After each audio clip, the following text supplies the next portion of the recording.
నరసరావుపేటలో బుధవారం ఉదయం snake driving చేస్తూ బైక్ నడుపుతున్న మైనర్లను అదుపులోకి తీసుకొని నరసరావుపేట ట్రాఫిక్ సిఐ లోకనాథం మైనర్ల తల్లిదండ్రులను పిలిపించి కౌన్సిలింగ్ ఇవ్వడం జరిగింది.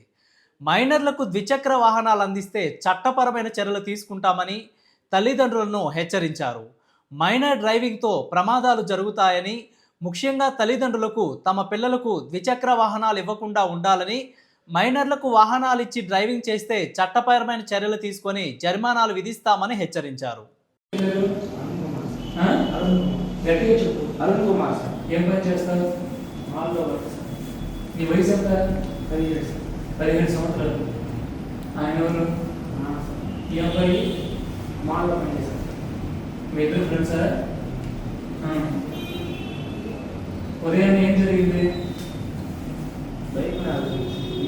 బైక్ మీద ఎలా వెళ్ళావు? చెప్పు, బైక్ మీద ఎలా వెళ్ళావు?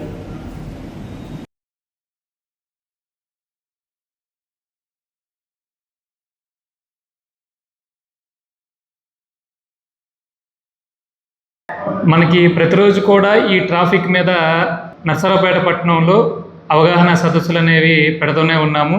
ముఖ్యంగా కాలేజీల్లో కానీ, స్కూళ్ళల్లో కానీ, అలాగే మనకి ఏవైతే వాహనదారులు ఎక్కువగా ఉంటారో అక్కడ కావచ్చు, అలాగే వ్యాపార సముదాయాల దగ్గర కావచ్చు, అన్ని దగ్గరలో కూడా మేము ఈ యొక్క ట్రాఫిక్ మీద అవగాహన కార్యక్రమాలు అనేవి నిర్వహిస్తూనే ఉన్నాము. దయచేసి అందరూ కూడా గమనించాలి. ముఖ్యంగా మనకి మైనర్లు వాహనాలు నడపడం అనేది ఎక్కువగా ఉంది. తల్లిదండ్రులందరూ కూడా గమనించాలి. మీ పిల్లలకు మాత్రం ఎట్టి పరిస్థితుల్లో కూడా వాహనాలు ఇవ్వద్దు. ఎందుకంటే వాళ్ళు బయటికి వచ్చిన తర్వాత రోడ్డు మీద ఎలా డ్రైవ్ చేయాలనేది వాళ్ళకి అవగాహన ఉండదు. దానివల్ల ప్రమాదాలు జరిగే అవకాశం ఉంటుంది, ఏదైనా జరగవచ్చు. కాబట్టి తల్లిదండ్రులకి మా పోలీసు వారి వైపు నుంచి విజ్ఞప్తి ఏంటంటే, దయచేసి మీ పిల్లలకైతే మాత్రం వాళ్ళు మేజర్లు అయ్యేంత వరకు కూడా వాళ్ళకైతే వాహనాలు ఇవ్వద్దు. అలాగే స్కూలు మరియు కాలేజీ యాజమాన్యాలకు కూడా మా వైపు నుంచి విజ్ఞప్తి ఏంటంటే, మేము వచ్చి అవగాహన కార్యక్రమాలు అనేవి నిర్వహిస్తూనే ఉన్నాము.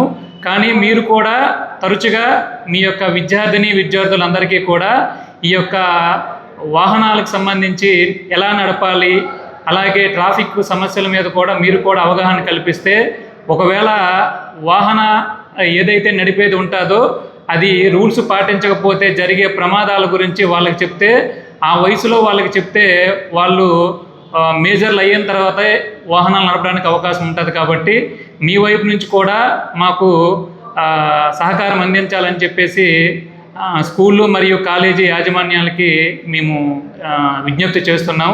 కాబట్టి మీరు కూడా చెప్పాలి ఈ యొక్క రోడ్డు ప్రమాదాల గురించి, అలాగే ట్రాఫిక్ సంబంధించి, ట్రాఫిక్ నియమ నిబంధనలకు సంబంధించి మీరు కూడా చెప్పాలని చెప్పేసి మేము కోరుకుంటున్నాం.